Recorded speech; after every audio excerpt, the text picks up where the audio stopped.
News from the Borderland. This is EPAS Unleashed. Hi, everyone. Welcome to EPAS Unleashed. I'm your host, Jessica Navarro. We're super excited to be back.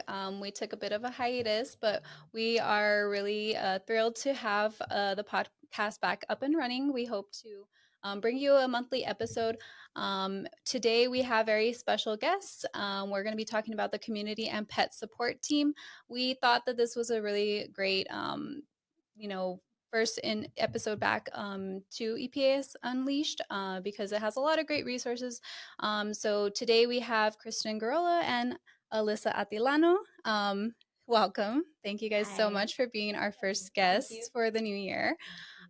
So first off, I guess let's start a little bit with intros about yourself, how long you've been working here, what your roles are, and what community and pet support is all about. All right. So the Community and Pet Support program is specifically designed for trying to help our community as best as we can with different resources that are available.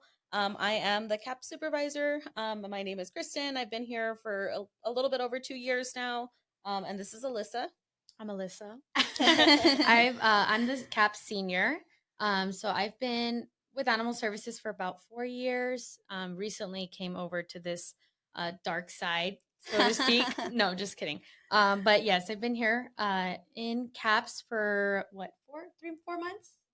Yeah, and it's been a ride. I love it. A roller coaster. Yeah. But we'll get into that. And just to clarify, CAPS is just abbreviated for Community and Pet Support. Right. So you might hear us say that a lot throughout the episode.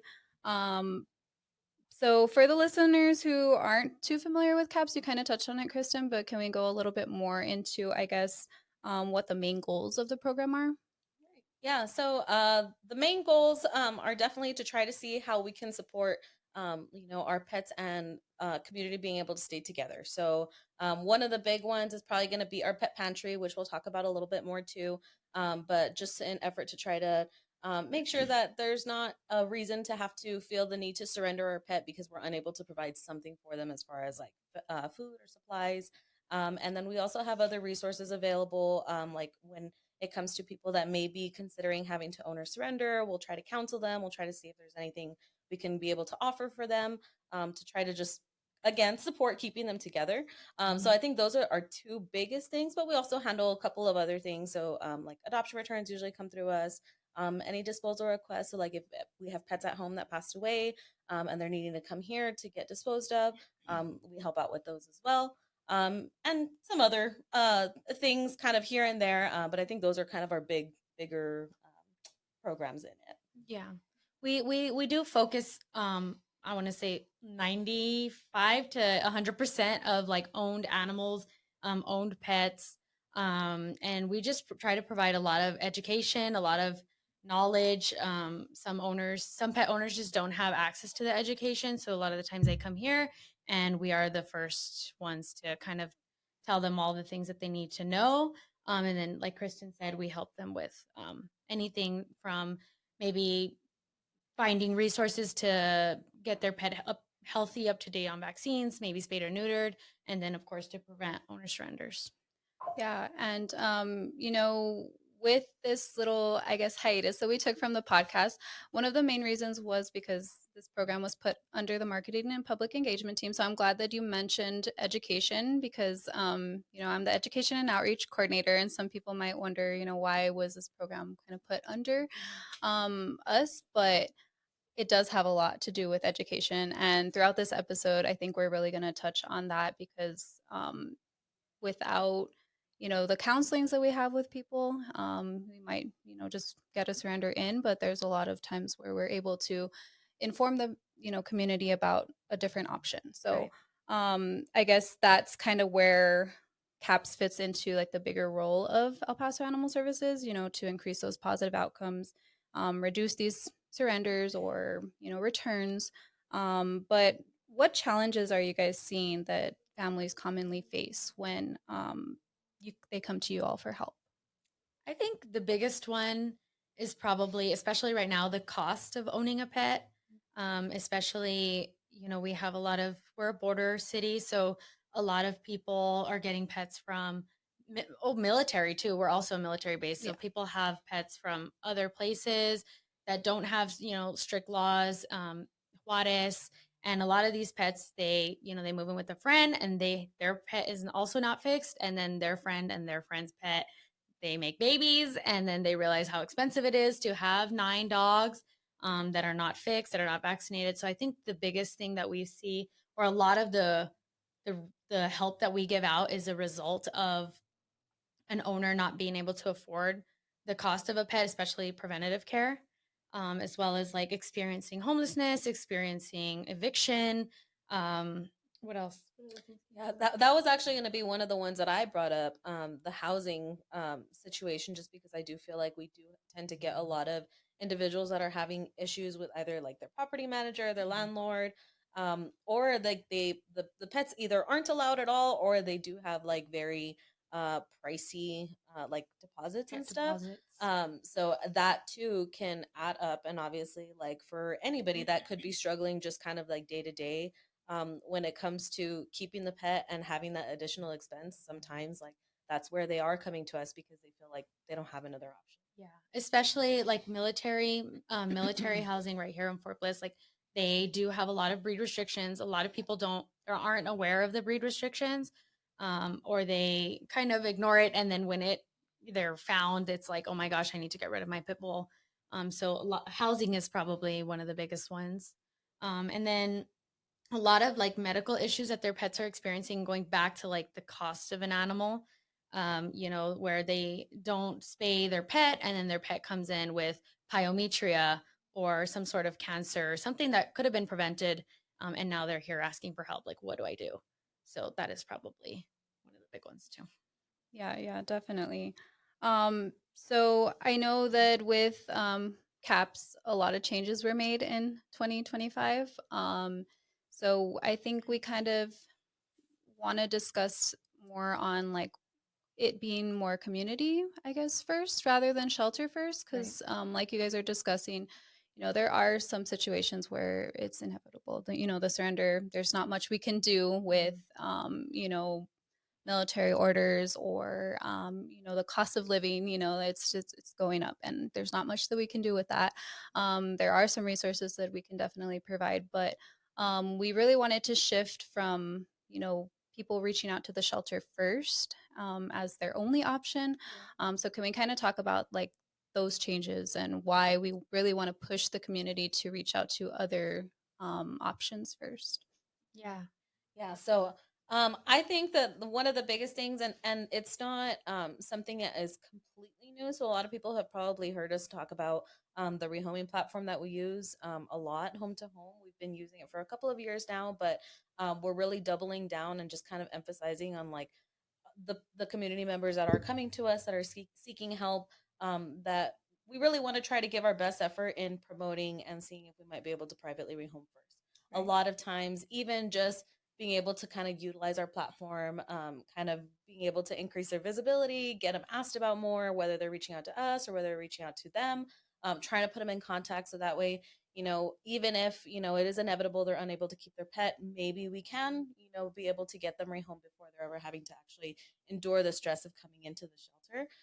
Because once they get here, that's the tough part. Like, we never know exactly how they're going to do once they do get here.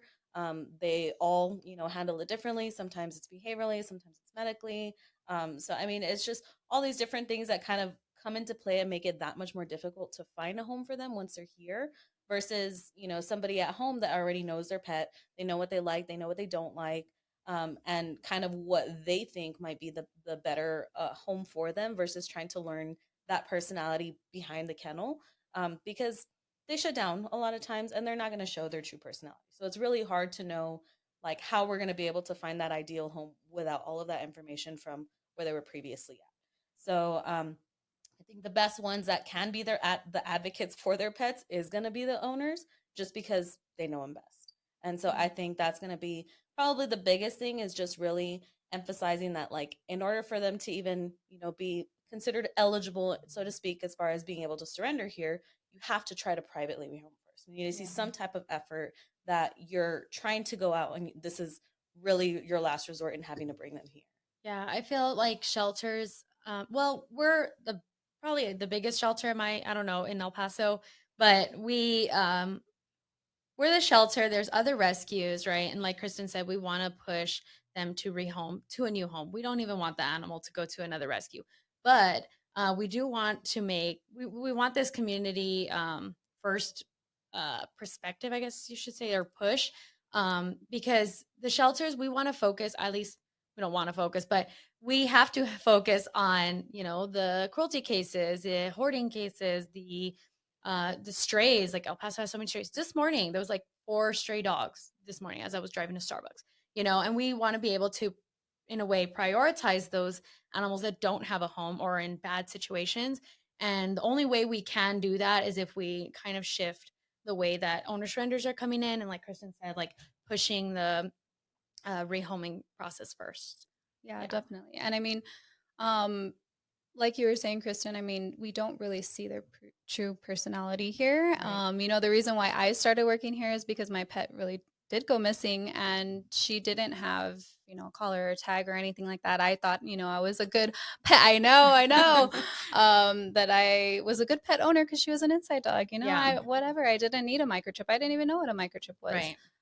But when I came here to look, I saw, hundreds and hundreds of animals looking at me, and I was bothering them, looking in, trying to find my dog, and they were getting, scared. I'm a stranger. I'm looking at them. I'm, trying to find my dog, but my dog Ghost, she is super outgoing. She's a husky. She's, all over the place, very friendly. But when I saw her here, I almost didn't think it was her because she was just curled up into a ball. Yeah, they're very different. She just didn't look herself. She was terrified here. And when I'm teaching kiddos too, I also tell them, if one of your dogs barks at home, then, imagine how loud that is. I have 5 dogs. They all start barking once one of them does. But imagine, 500. times, yeah, Yeah, times 5, there's, yeah. you know, hundreds of animals here. So it's really loud. They can't really get, a good night's sleep. So anybody's personality is going to be different in that type of situation. So we really do try to push home to home rather Right. than home to shelter. Shelter. Yeah. But speaking on that, what does CAPS have to help families? What are different I guess resources that we can offer to try to keep these pets in a home? I want to say the most easily accessible is going to be the microchip. So not only do we have the microchip here at the shelter every single day that we're open for free for anybody that comes in, but we canvas, right? And so microchipping, it's probably like the main one. I want to say one of the most important ones, I Yeah. think. And then we have the pet pantry. We have what else do we have? We have a lot. Yeah, we have supplies Pet like pantry like supplies. crates. So Yeah. a lot of times too we get I mean very common issues that pet owners are going to struggle with even with younger dogs, destructiveness, Yeah. Escaping. anxiety, Yeah. escaping. So we do have like trolley systems that we try to utilize, or offer crates when we can. That way we can be able to kind of just incorporate maybe just a little bit of like behavior advice or like Right. training advice to kind of see if that might help them as well, instead of having to worry about bringing them here because they don't have time or because they are having some destructiveness at home. Yeah. That is something that very easily can start getting addressed with like enrichment at home. They're probably bored, they're probably teething. There are some things that we can try to kind of problem solve first Right. before going directly to the surrender. So I definitely feel like those are just like a few things, but obviously like supplies like collars, leashes, pee Yeah. pads, other kind of miscellaneous items that sometimes get donated in there. Some people Blankets. donate like what are they called? Scratch Bug trees. Oh my gosh. I'm a scratchers. cat lady. I don't even know. Cat Yeah. scratchers. And for Yes. That's cats yeah. too, I mean, I know we're probably going to focus a lot about dogs, but we do get, just as As probably many. not as many, I don't know, as Almost like let's equal. cat requests, but we do definitely still get a lot. So, Yeah. I mean, and some of them could be kind of like what you were mentioning earlier, like unintentional litters. But Yeah. I do think that some of them also are just kind of like regular pet behaviors that maybe people don't understand and they Right. don't Yeah. know how to address them. Yeah. And so that's going back to like the biggest thing, of course, the microchips, but is education. A lot Yeah. of people come to us and they're saying, I need to surrender my cat because it keeps scratching on my couch. Yeah. and then go, have you tried a cat scratcher? And they're like, what's that? So then Yeah. like, great, someone just donated a cat scratcher. Like you can Mhm. take it. And then we give them resources and education, and then they don't have to surrender the cat because now their cat scratches on the cat scratcher. So I feel like that is probably one of the biggest things, other than like the tangible resources like pet pantry, all the supplies, low cost services. We also try to connect them to like boarding facilities, Mhm. right? So in some cases, they come to us because they need a surrender because they feel like it's the only option, but they're only going to be out for like 3 weeks. They're going to be back. They don't really want to surrender their pet. So we can provide them with a list of boarding places so that they can put their dog or cat in a doggy hotel. Yeah. A list of we also have a list of apartment friend or pet friendly Pet friendly apartments apartments. too, because I think that's just something that we happen to get a lot of requests from, because we hear it all the time that there are either pet restrictions or just they're not allowed altogether. Yeah. So I mean, it's always a tough thing for anybody that's having to move and having to consider, taking all their pets with them. Ideally, we want all of them to be able to take their pets wherever it is that they're going, but maybe sometimes they just don't know where to look. Yeah. So Yeah. we're trying to kind of consolidate that so that they can come here. We can help them kind of get that first, I guess, step, and then see if we can curb the reason to surrender altogether. Yeah. Yeah. Mhm. Yeah, so definitely a lot of education because I mean, I hear you guys on the phone or in person with people having these discussions, asking questions. And I think that it's important not for people to know that, we're not going to judge you. Yeah, no. I went before I started working here. I mean, again, I thought I was a good pet owner. She was inside. She was, getting love. She was Yeah. getting food. She was getting water. She was getting, groomed, whatever. But there's always more that we could do, or Right. if we're having problems with like you mentioned, Kristen, destructiveness. I didn't know about enrichment before I started Right. working here, and I think it's important that people understand that just because doesn't mean that another person Right. knows. Like the same thing with you. I used to think I was like the world's best cat mom, Yeah, but I never vaccinated my indoor cats because I was like, they're why? They're inside. inside, Yeah.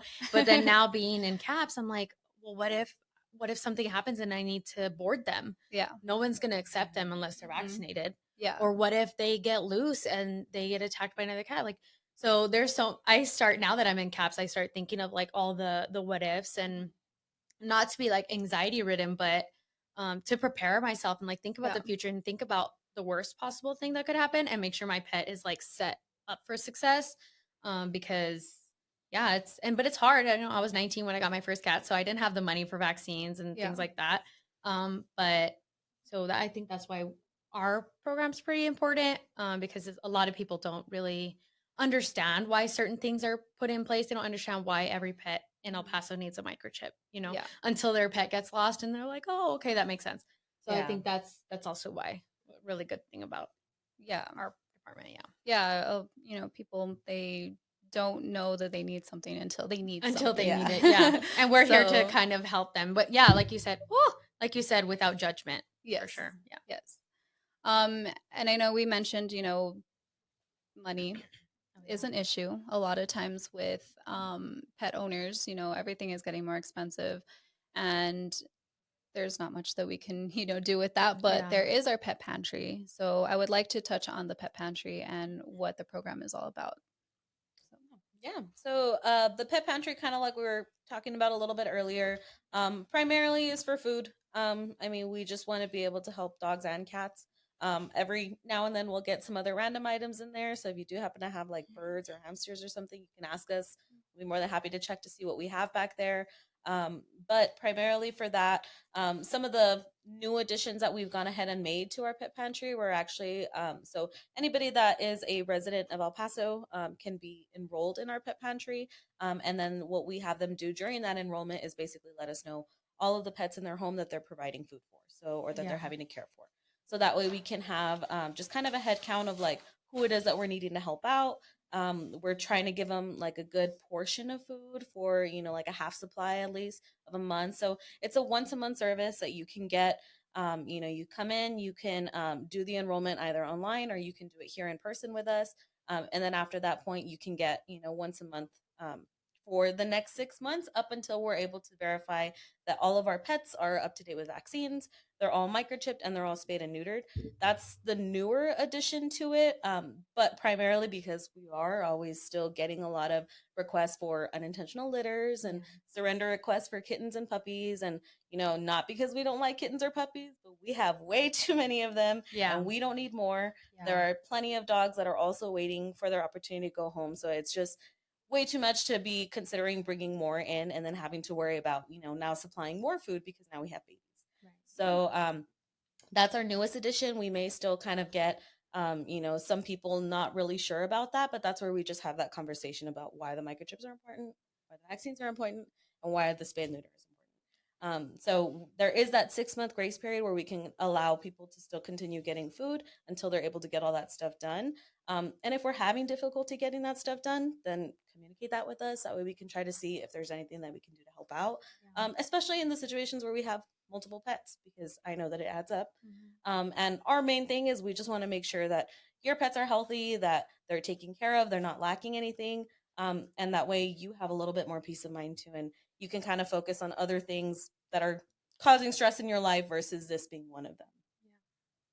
Yeah, especially like our pet pantry, we have a lot of applicants that have more than like 7 dogs or cats, and a lot of the times, especially I don't know what our like true demographic is, but we do have some older pet pantry clients, who have 7 or 9 or even 12 dogs, and they can't keep track of who has what, who needs a vaccine, who needs this.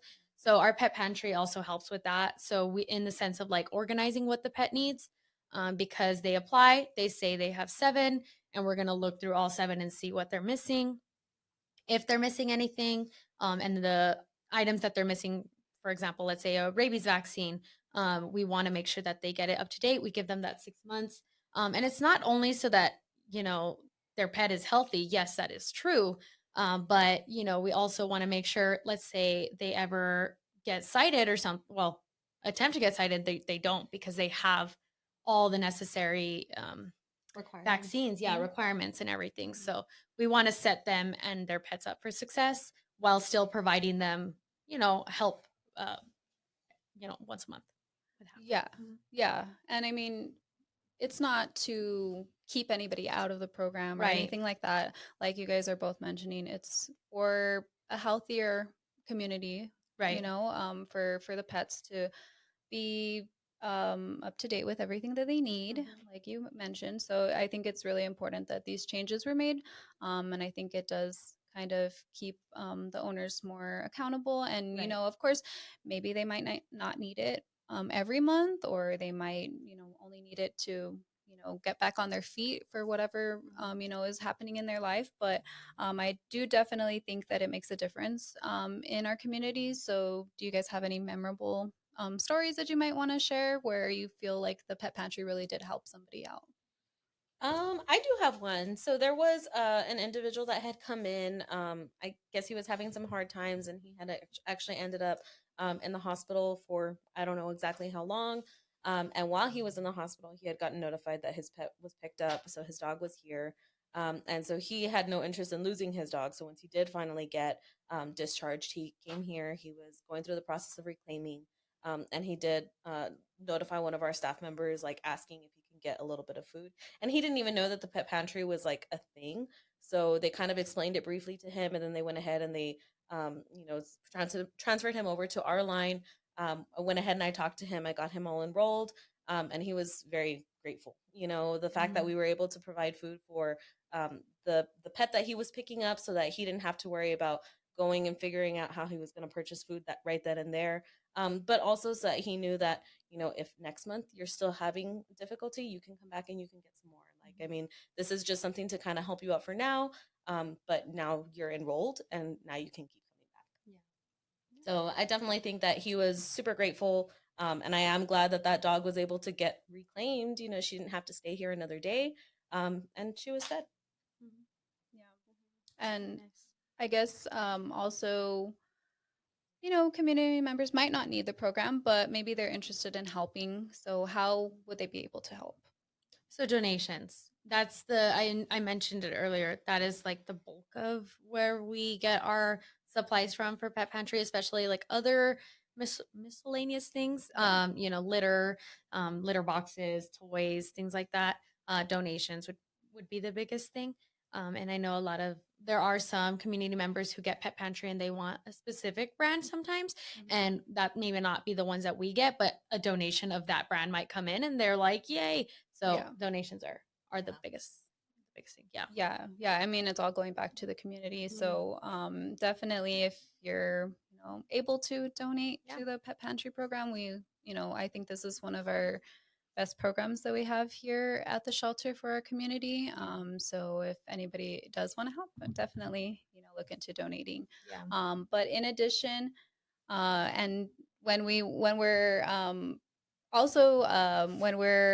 looking to donate, we want to donate to the Friends of Foundation for the Pet Pantry. Oh, yeah. And then we also do low cost services for the community as well, because of course when we're having all these different requirements, Right. there might be, of course, money issues when Right. people are asking for help with food. We might also need help with vaccines and a That's true. microchip and other services. So can we talk about these?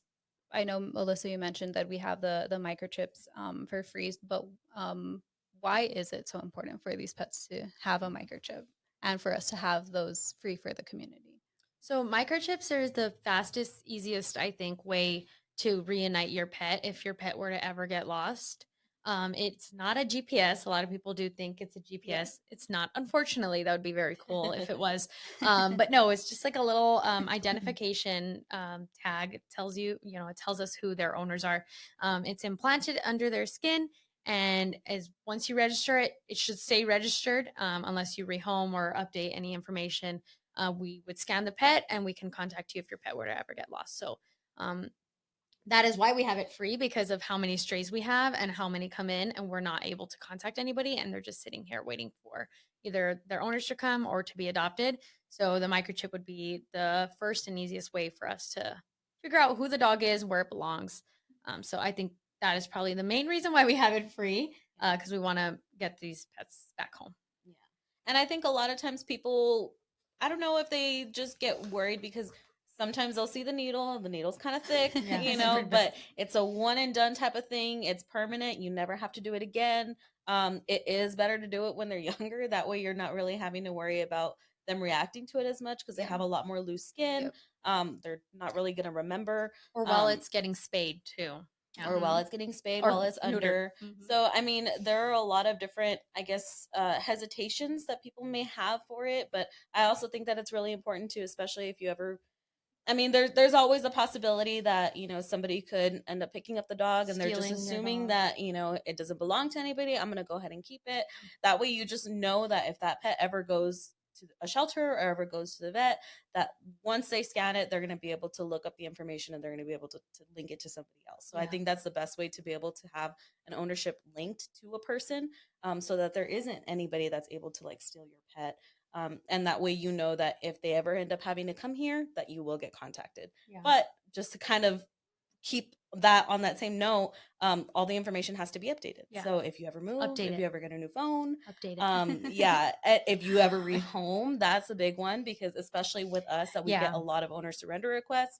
A lot of times dogs will come in and then we'll contact the owner and they're like, oh, well, I rehomed such and such time ago, but I don't know to who, I don't have any information. And then it just kind of sucks for the pet because they're kind of a sitting duck in a sense, because we can't technically do anything to them because they're not legally ours yet. We have to honor what we refer to as an emancipation period to see if that pet's going to either get reclaimed or if they're going to end up getting surrendered. And so we want to try to avoid them coming in here as much as we can, whether it's a stray or an owned pet. But especially when they're coming in and we know that they already have a microchip, it should be that much easier to just send it back out. Yeah. Yeah.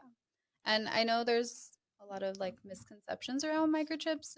Sometimes we get people that again think it's a GPS tracker and they don't want their dog to be tracked for whatever reason. They're, I don't know, conspiracy theorists or something. But I guess talking about any misconceptions, do you guys hear any that you would like to clear up?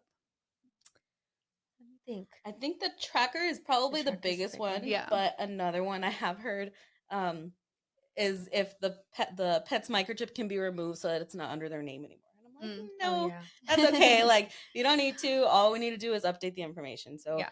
if that pet ends up coming in here, and and that's just something that, like, anybody that's coming in here, they're gonna get microchipped anyway. So Yeah. when they leave, when they get adopted, or when they get reclaimed, all that information is going to be linked to whoever it is that's picking it up. Yeah. So in the same token, if somebody happens to rehome their pet and the microchip is registered under that person, there's a couple of ways that you can go about it. Obviously, Changing. directly through the chip company. You can come here. That way we can help you with making sure everything is properly updated. And then we also have like a contract that we've kind of written up to be able to show as proof, like, look, I rehomed it to this person. This is the previous owner's information. This is the new owner's information.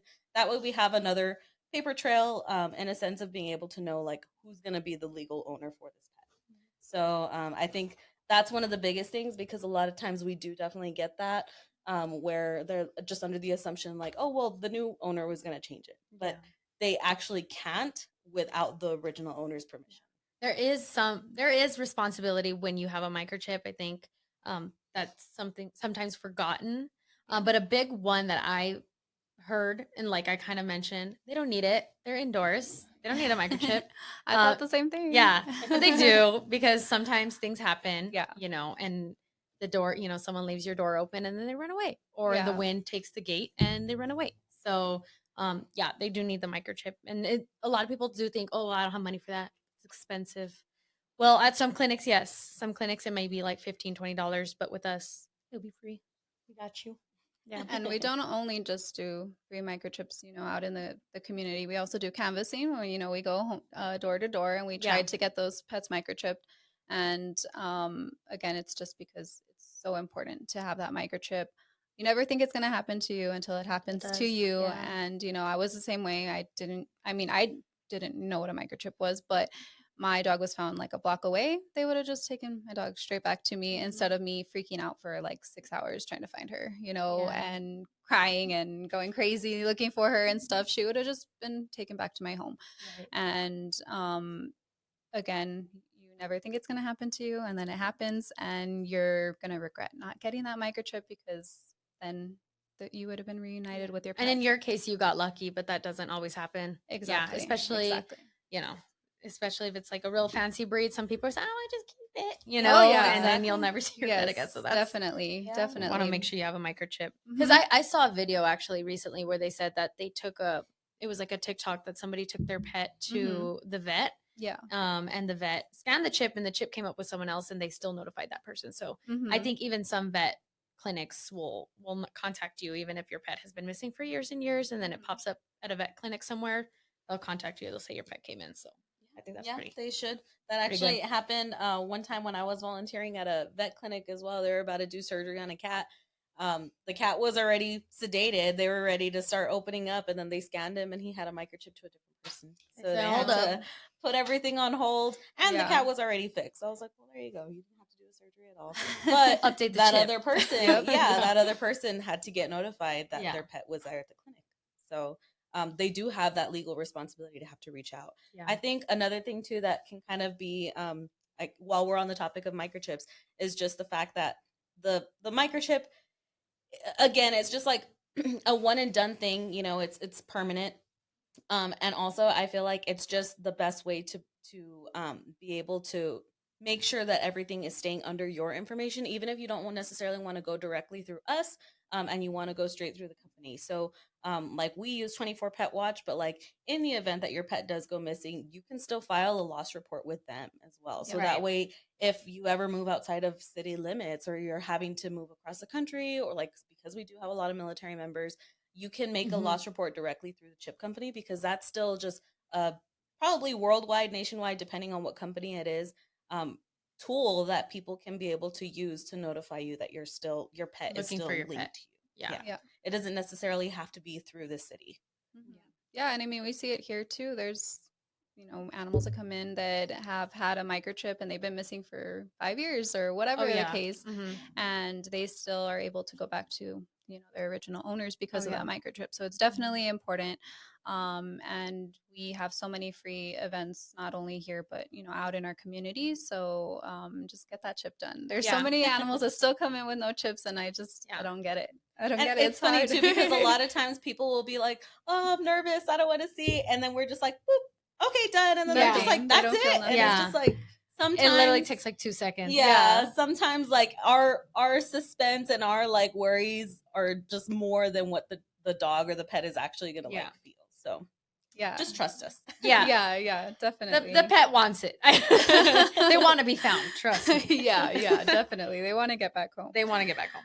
And also speaking on different low cost options, what else do we offer for the community? So we have a lot of offsite, events where we will offer low cost services. So can we kind of talk a little bit about that? And that's some definitely, I think, a way for these pet pantry clients, to get low cost options, because again, there might be a money struggle. Yeah, we do try to connect them to all of the low cost resources that are out there, low cost spay and neuter, low cost vaccines. So we really do try to get them to utilize those services, and case by case we understand that there are sometimes that they absolutely cannot pay anything. Yeah. So we do really try to work with them on like providing them those resources within that 6-month period. Sometimes if it's urgent, their pet just continuously has babies, in those cases we'll try to do something even quicker. And so it is by case like how we do it, at least here at the shelter, but we always try to connect them to like our offsite events. They're Yeah, on at their the calendar. events, a lot of times we'll have like different partnering clinics that will go out there and they'll try to offer. I think I saw that there was one being advertised for this week. On the Also, 13th, I think, or 14th. yeah. So, I mean, if you go to like our website on our calendar, they have all the different events that are listed out on there, and it'll specify like if there's going to be vaccines at that event, if there's going to be microchips at that event, and then just kind of in between all of that, we also have like the canvassing efforts where we actually will go to like the different neighborhoods and then go literally door to door and offer like, hey, do you have Do you want pets? a Like, chip? do you need to microchip them? Are they microchipped? Yeah. Maybe they don't know what it is, so we're kind of explaining it right then and there. But I mean, that too sometimes can just go a long way, because we do have a lot of older, members that aren't able to maybe get transportation to come down here, or they don't know that it's an option. Yeah. And so when we're going to them, it's just one less thing that they have to worry about. We just have them bring the pet out and we'll do it right there. And then that's it. Yeah. Yeah. So They're yeah, we learn a available. lot. They could just contact us. Email is the best way. A lot of people, we get some emails, I need help, I don't know what to do, I don't have money. And so we'll usually reach out and get them an answer within 24, 48 hours usually. Yeah. So we can help them. We just need to have them reach out to us. Yeah. So now we're gonna go into the monster of caps, which is the pet surrendering. so so we kind of talked about like the most common reasons for families coming to surrender a pet. But before surrendering becomes an option, what different support can we offer as caps? We kind of talked about some, boarding, but if we can kind of expand a little bit on the different resources that we try to offer. Yeah, behavior resources, boarding resources, like we said, connecting them with those types of resources, preventative resources, vaccines, spay and neuter. You'll hear me say this a lot of Spay and it. neuter. Spay and neuter, right? Spay A and lot neuter. of accidental litters, a lot of those that I need to surrender my 12 puppies because my dog had puppies and I can't keep 12 puppies. So a lot of those we try to push that before having to have them deal with having to surrender 12 puppies. Yeah, exactly. Because we want to make sure that before any of those puppies are even having to come in here, if we're unable to get them rehomed before that point, then we need to make sure that we're not going to have another one in a couple of months. Right. So Yeah. if you have mom, if you have dad, if you have both, we're going to try to get them both fixed, because we don't need to end up here again. And I mean, we're just trying to, and again, it's not just because we're not wanting to help the pups or kittens that are going to be born, but we just have too many. Like, that's just the reality of it. There's just too many. There's not enough adopters. They're not leaving as fast as they're coming in. I mean, if they were, it would be a completely different story, but we're not. And this is our reality. So this is kind of what we have to really combat it with is spay and neuter, because I think that's the only really effective way of being able to try to minimize like the overpopulation. And I mean, we already have like a very big issue with like strays as it is, but we do want to make sure that those that have their own personal pets that are having babies as well, like that they're held accountable because they're contributing to the problem. Like, and they're not. I know a lot of It's a times cycle. people will come here with that expectation of like, they're coming here, they're going to find a good home, we're going to find them a good home, and we will do our best once they do get here, but we can't always guarantee like what that outcome is going to be or how long it will take for them to get that outcome. As a matter of fact, we actually had an adoption return yesterday for a dog that has literally been here for her whole life. She was abandoned a year ago, and she grew up in the shelter, and so she's been here this whole time. She got adopted. Unfortunately, it didn't work out. That person had breed restrictions, so they did have to bring her back. So she's Housing. right back to where she was at. And I mean, it sucks for her because as a puppy and up until now, she still hasn't had that opportunity to leave. And that's just the part of it that's like, who are we going to try to prioritize? Like the pets that are already here or the ones that are just barely going to be born? Because generally speaking, yes, puppies and kittens tend to go faster. But also those guys are the ones that they're a package deal because they're going to come with a lot of training. They're going to come with a lot of energy.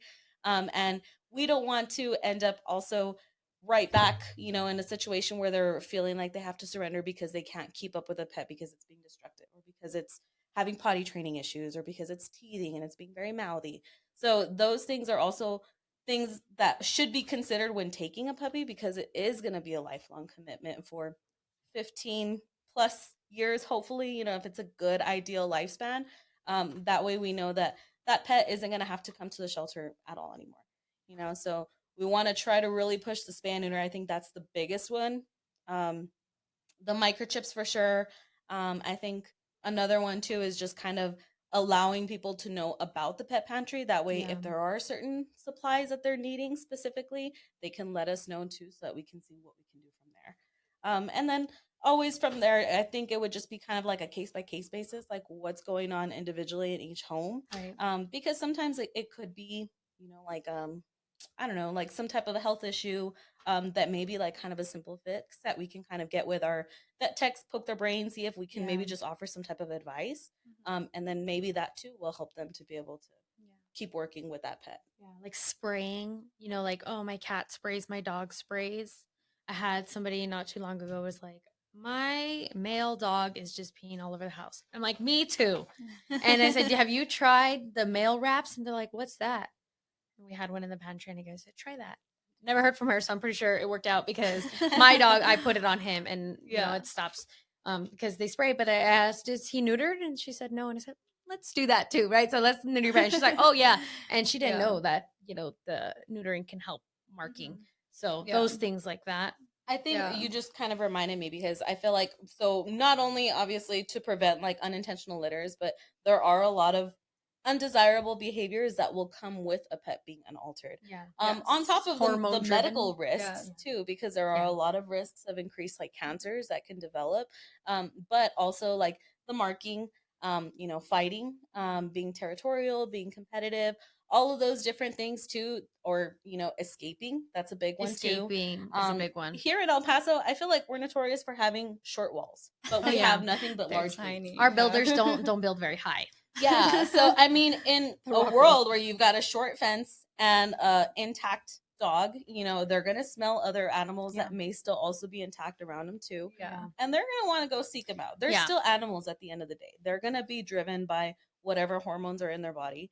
So that's where we have to try to be proactive or like preventative to be able to avoid that urge to even go out and seek something else. Right. So I think that a lot of the undesirable behaviors a lot of times result can from not be being helped fixed with the spay and neuter. Yeah, and back to escaping, like a lot of the times, especially people who they're here to reclaim their pet, and then they get signed into our line because before they reclaim, they want to know if they can surrender. Yeah. And so I'm like, why? Well, this is like the 3rd time, 5th time, 8th time that the dog has escaped. And I'm like, well, it's a male, is he your only dog? And she says, yes.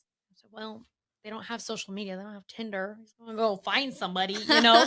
So we gotta put like, Yeah. let's get him neutered, let's get him a tether. The trolley system tethers are really cool. I didn't even know that was a thing. Yeah. But like you can connect it to two trees, and then your dog still has, because a lot of people don't want the tether because they feel bad that their dog is like tied up, you Mhm. know. But this trolley one is, they still have Yeah, like they're free able range of the to. backyard, Mhm. so it's really cool. I gave one to my neighbor, and I think he likes it. So, and that has prevented. I haven't seen my neighbor's dog jump the yard since then. But so in those cases, you know, like Kristen said, we're listening to their problem, and their issue is like why they're considering surrendering, and like, oh, okay, easy fix. Let's get them neutered. Let's get them the thing. Yeah. And then in most cases, I think it works out. They're like, oh, okay, I Yeah. don't need to do that. Yeah. And for us, I mean, it's an easy fix because we're in animal welfare. We're Yeah. like, oh, okay, your dog's jumping. Probably because it's not fixed. Yeah. And that's the reason why my dog jumped. She wasn't fixed, and she was, trying to find a friend or Yeah. whatever, And she tried to jump again. I was watching her this time. I caught her in the front, and I was like, "What are you doing?" And actually, here walking through, the person who helped me, they were asking me those questions. They were having a conversation with me, Yeah. like, "Oh, like has she gotten out before? Whatever." And they mentioned, "Oh, is she spayed?" And I said, "No, I don't know what that is really. Yeah. What do you mean?" And so they told me that that was probably one Could of be the a reasons reason. why, Mm. and got her fixed, maybe like a month after, and she never jumped again.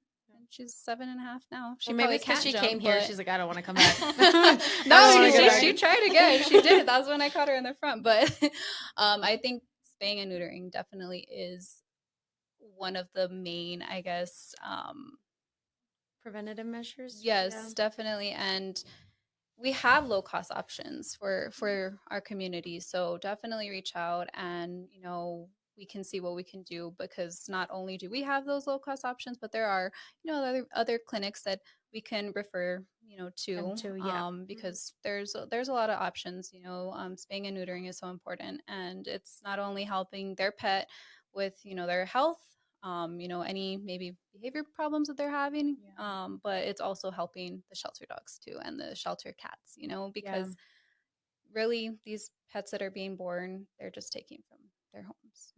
There's just not enough homes here in El Paso. There's not. And we really need to start thinking more about the community as a whole. If you're a pet owner and you're not spaying and neutering, think about the other pets that are in this area that that it could take away from. Yeah, I think our like department is really big on like looking at the big picture, Yeah. and thinking of the future, thinking of all the possibilities, thinking about everybody else, and like what like that trickling effect. Yes, And how definitely. because we see it firsthand, that trickling, Yeah, that cycle. And I mean, sometimes, unfortunately, as much as we have these conversations, as much as resources as we offer, there are always going to be surrenders, no matter what. And so when it does come to that, what does that look like for pet owners that unfortunately they just don't have another option? Yeah. So we get a lot of surrenders. Did you get the number by chance, Kristen? Yes. So the total surrenders that we Or got requests, was I should say. the request was 930. Yeah. 930, but this was actually just in September, because we started we have a different tracking system for right now. Yeah. So we have 930 surrender requests from September to now. Yeah. And we've had 613 actual intakes. So that's about a 35%. Yeah.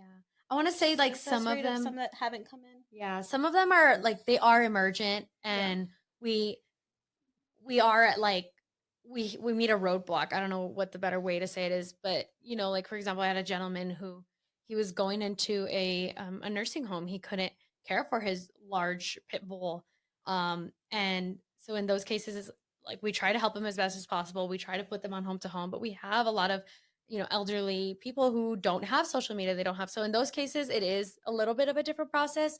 We do want to see like we want to try every option before actually surrendering, but in some cases, like the older gentleman that I was just telling you about, like we do have to unfortunately bring in this pet because he didn't have any other family, um and he was going into this nursing home like the next day. So in those cases, we do see the real issue, and then we have to bring him in. But in other cases where we have a little bit more time, someone is saying, well, I'm moving in May, we're going to, like Kristen said, we're going to have them, one, do an application, and then two, get on that home to home rehoming website. We want to see a rehoming effort for at least like 30 days. And then after that, usually they reach out to us. They say if they still need help. In some cases, they don't. Somebody reached out to them and then they took their pet. They came in, did an owner transfer, and that was it. So that would be like the best case scenario. But in other cases, unfortunately, after that time hits, if they weren't able to rehome their pet, sometimes we do end up bringing it into the shelter, and luckily sometimes a rescue is waiting for that dog, and then we transfer it out to a rescue that was like breed specific sometimes. And so that's what it usually looks like. I think one of the things to kind of keep in mind for anybody that is either in the process of needing to surrender, or maybe they're considering that they're having to owner surrender, I think one thing to really keep in mind is that it's going to be a lot easier to be able to rehome or get your pet accepted into a rescue when they have everything medically that they need. Right. So that's another reason why too, like, I mean, obviously the microchip is super easy to do. But that way they can go ahead and start working at getting them adoption ready. So usually having them already spayed or neutered, having them already vaccinated, updated with their vaccines, because if that pet were to come in, that's also going to play a role into where population wise we're able to place the dog, because and how quick they're going to be adopted. Exactly. Yeah, because they're not having to wait around to get the surgery before they can be officially adopted. They wouldn't have to go as a foster first before the surgery can be scheduled.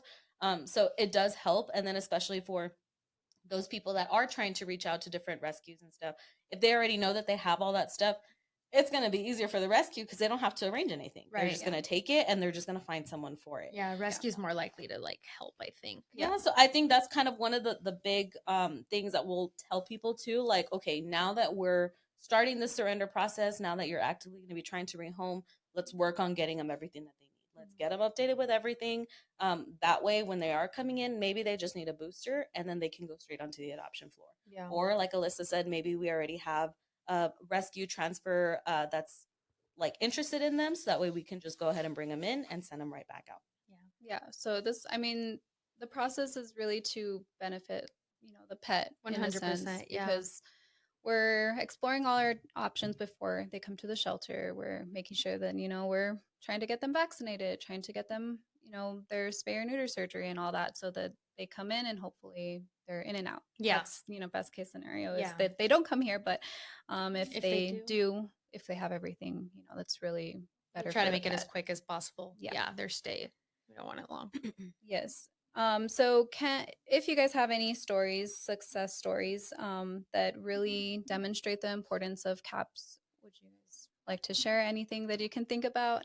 There's a lot. There's a lot. There's a lot. I mean, hear you guys all the time. You guys are, the experts, and I feel like you have so many conversations where they just didn't know. They just didn't know. And then you talk to them and now they do, and they're gonna, try. Yeah, they just didn't know. Not too long ago, I dealt with like an older woman and her grandson. They had a little tiny dog.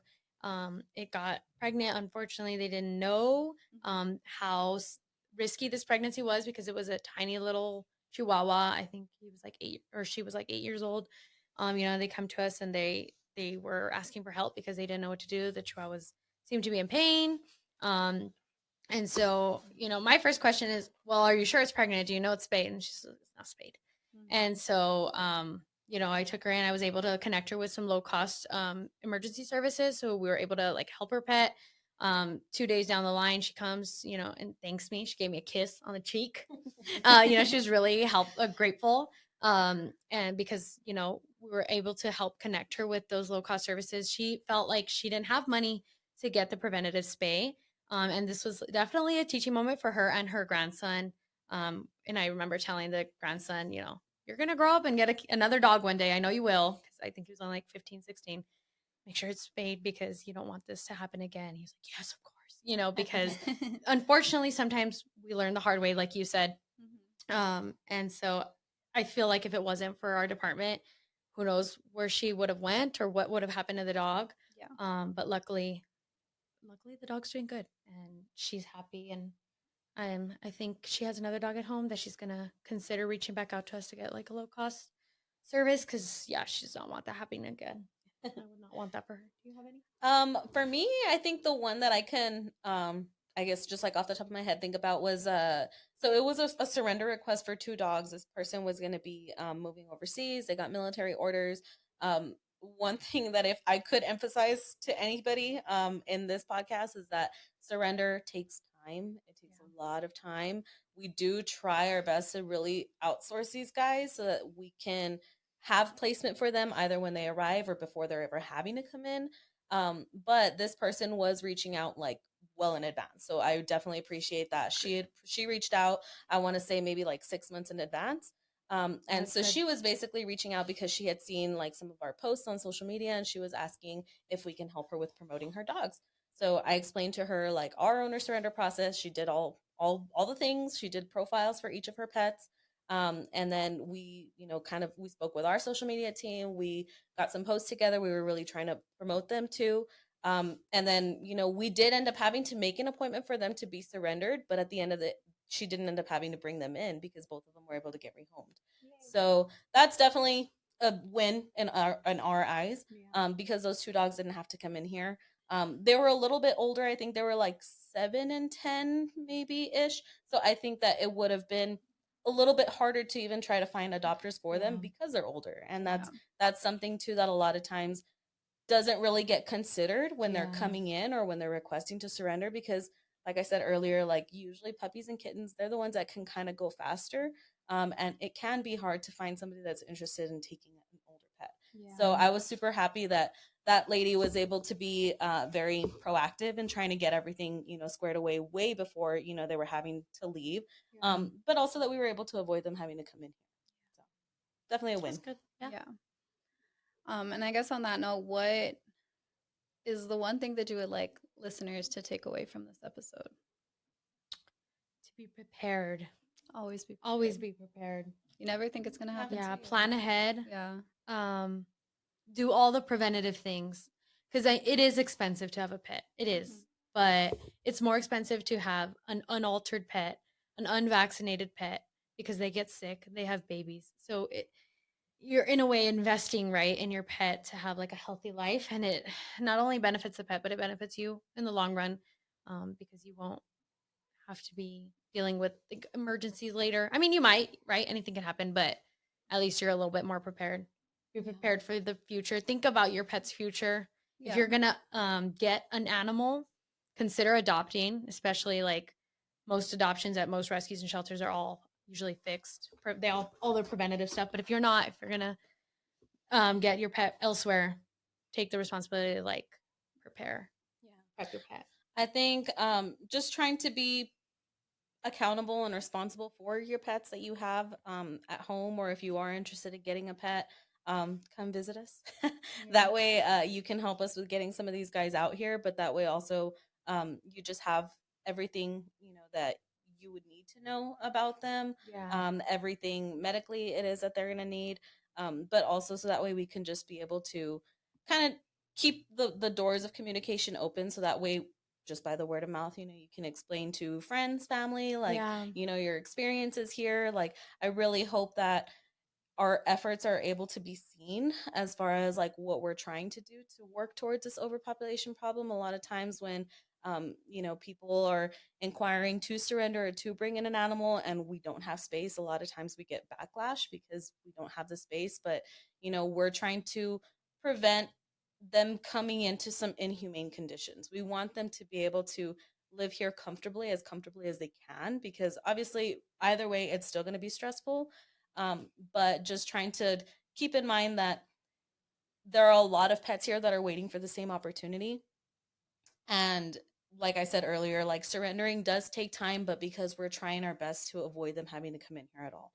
If there's any way that we can be able to support that, let us know, come see us. We'll try to do the best that we can. But I definitely think trying to be accountable on everything so that that they have everything that they're legally needing to have. So that way, in the event an emergency happens or something, that they're taken care of. You have a little bit more peace of mind on your own conscience, but also so that way if should they ever get out or something, you also know like, okay, they have this, like if they turn up, they're gonna call me. Making sure all your information is updated. So a lot of different little things, but I hope that our shelter is able to get visited more and get more awareness about what we're trying to do and our efforts in making it better for all of our animals. Yeah, I think the main thing is just always including your pet in, the big picture, Yeah. future, um, you never know what's going to happen. So it's good to have that backup plan, especially, if you're in the military, understanding that, like you mentioned, it's going to take a while for a surrender and for us to find placement. So Right. just making sure that they have somewhere to go, or, an option, multiple options, because it's better to have, to be over prepared than under prepared. Same thing, with getting older, you got to think about your that's the pets. hard Like, one. yeah, you know, Our your pets relatives, could, Right. oh yeah, look out for your relatives. Yes, yeah, yeah. Yes. We Ask get your grandma those how she's too. doing, right? With We all her get pets, those too because Yes. with older community members that are having pets and now they're either hospitalized or having to go into like a home, like the one that you helped earlier. yeah, And then those situations, what did they do? we just want them to be able to also have somebody that can at least help them in this process. Yeah. Because they're, in order for us to be able to help their pet, we want to try to promote them and stuff. So sometimes when they're not able to make the profiles, they're not able to send us photos, or they don't have transportation to bring them down easily, that's where it can be hard. So they definitely need to have friends or family that can help them in that situation. Yeah. So that way we can do our job to try to help them out too. Right. Yeah, that's a big thing I see. Is like the elderly, and they have a lot of young pets, that and it's just hard. It's hard because, like Kristen said, they don't get they don't get to utilize all the resources because they don't have the help by, like, the younger generation to kind of help them use all our tools. Everything's online now, and so that is hard. But yeah, if anybody were to take anything away from this podcast, I hope it's to be prepared, do your research. I mean, we've been in animal welfare for 7 years, I think, like longer, because you were at Humane Society, and we still have a lot to learn. And there's always something Never stop learning to learn. There's always new information. And so, like, just keep eyes and ears open, always listen to advice. We're not judging you. We just want to look out for the best of your pet, and that's it. So just think about your pet's future. They are lifelong commitments, 15 plus years most of the time. And sometimes they get sick, and sometimes especially like different breeds. I feel like a lot of people, they get, fancy breed because it's cute, but then they don't realize like how crazy that breed might be, right? So that's, I think that kind of goes into like the do your research. Do your research. If you are considering adopting, or if you have a pet that you just recently got, that you're looking into what to expect with the age, with the breed, exactly. If you're not going to get them fixed, what are you looking to expect because they're not fixed, right? Things like that. So. Yeah, a lot of things to consider. I mean, I feel like now, us working in animal welfare, I don't know about you guys, but I would never get a puppy. Oh, never get a puppy. Never get those I do pugs or no, you're crazy. Nothing with the Smish face, because I don't have money for that. Oh yeah. Oh no, kittens are no. Kittens, I can't say no vet to, bills puppies are easy for me to. Oh yeah, kittens, avoid. 100%. And where can listeners reach out to you all to learn, about these services, a little bit more about them, or, to reach out for help? Our website has like everything. Our website is so good. Our website is so good. So good. And of course, has everything. It's so good. There's a lot social media. We have like our outreach Instagram now, so social media. But I think, at least for me, I always check my email. So the pet helpline email, pethelpline@elpasotexas.gov. I think that's like probably a good way to just do a quick little reach out, and you'll probably just get a response pretty quickly. Yeah, I think the same thing. The website is going to be the best way to get a lot of information about like the pantry, about the surrender process, about behavior resources. That's my favorite tidbit of the website right now, just because it's got 2 different sections for cat behavior and dog behavior resources. So it's just like common issues that any pet owner may have that they need assistance with, that they can go in and they can look if it's for a fearful dog, if it's for food guarding, for cats if it's for scratching, things like Yeah. that. Like, so there's a lot of really good information on there. But also like our pet helpline, if you do happen to have any questions or concerns, you can reach out to us through there. We check it every day. Or you So can you should actually come definitely into the shelter. Yeah, Come visit in us. and we can talk to you. We have different staff members that have different stories, different advices. So. Yeah. Yeah, we're here. Yeah, always. Any final thoughts or messages for our audience today? I think you guys pretty much summed everything up. Yeah, I think so. Yeah, come visit your shelter. Come visit your local Support shelter. your shelter. Yeah, come see all the hard work we're doing to get our pets taken care of, both in the shelter and in our homes. Yeah. Yeah. Yeah. Yeah. Adopt. Don't shop. Definitely. Stay your pets. Microchip pets. Don't Yeah. support All that backyard fun breeding. stuff. That's All that fun stuff. another big one. Yeah. And I guess my final thought is I mean, I really do want to um show you guys how appreciative I am of both of you guys for coming coming every day and being so flexible, because every case is different. You guys never know what you're going to get, and you work so hard, and I hear you guys on the phone or in person all the time, having these conversations, and it definitely isn't an easy part of animal welfare, dealing with surrenders.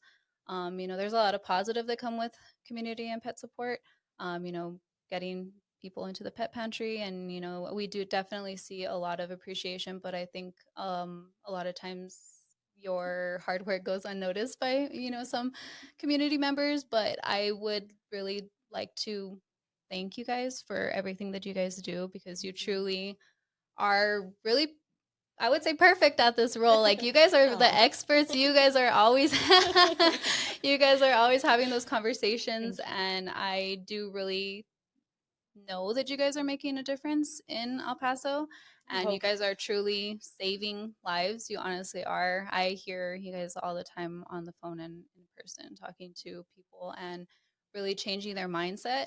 And I think that's why this program was put under education, because you guys are little educators yourself. You don't maybe have that title, education, coordinator. Maybe you're not out there in the community, teaching the kiddos or teaching, adults the way that, I am, but you are definitely educating, and you're so knowledgeable in everything that you guys, talk about. And so I just really want to say thank you guys for putting in the work and for coming every day and doing everything. I'm trying not to get emotional. Cry. No, just kidding. No. We cry too much in this department. But I just really do want to say thank you guys, because it is really a hard part of animal welfare. And, it can be very rewarding, but I know that, even from personal experience being in CAPS, it's hard. It is hard. And, sometimes we see the worst in people, and sometimes we see the best. And, it really is a hard part of animal welfare. So I thank you guys both for approaching everything with such empathy and compassion, because I see you guys really listen to people, and I think that that takes a special person. So you guys are really, great people for listening to the problems and trying to come up with a solution, and addressing people that maybe are a little bit heated, because it's hard to have to make that decision sometimes. High emotions. And yeah, definitely. And I think you guys handle it with such grace. So I just really do want to say thank you guys for all the hard work that you put in. And for our first episode that we had, we kind of said the quote, when you know better, you do better. And I really love that quote. And that's kind of what I went, by that whole year. But this year I found a new little quote, Quote. that there is no animal welfare without human welfare. And I really think that this program, proves that, because we all started working here because we love animals, at least, as far as I know, right? We all love animals. We want to help them. We're here to save, as many lives as we can. But with animals come people. And, at the end of the day, we're also here to help people. So I think that's kind of how I would like to sum up this episode, is to be kind to people. You never know what someone is going through. And we just always want to be as empathetic as possible to one another, and share these resources that you're learning today from this episode, and just keep in mind that your pets are family, and just always make sure that we're checking on our friends and family too, because we never know what they're going through. Yeah. And sometimes it's hard to ask for help, and especially hard for these people to ask strangers for help. So we're here to support the community, and we just really want to have that known. So For with sure. that being said, we have made it to the end of our episode. We just want to thank the community for listening. Don't forget to subscribe, share, comment. If you guys have any suggestions for topics, of course, you can always email us at epasoutreach@elpasotexas.gov. And don't forget to follow us on all of your podcasting apps. And thank you so much. Thank you. Thank you for having us. Thank Bye. you.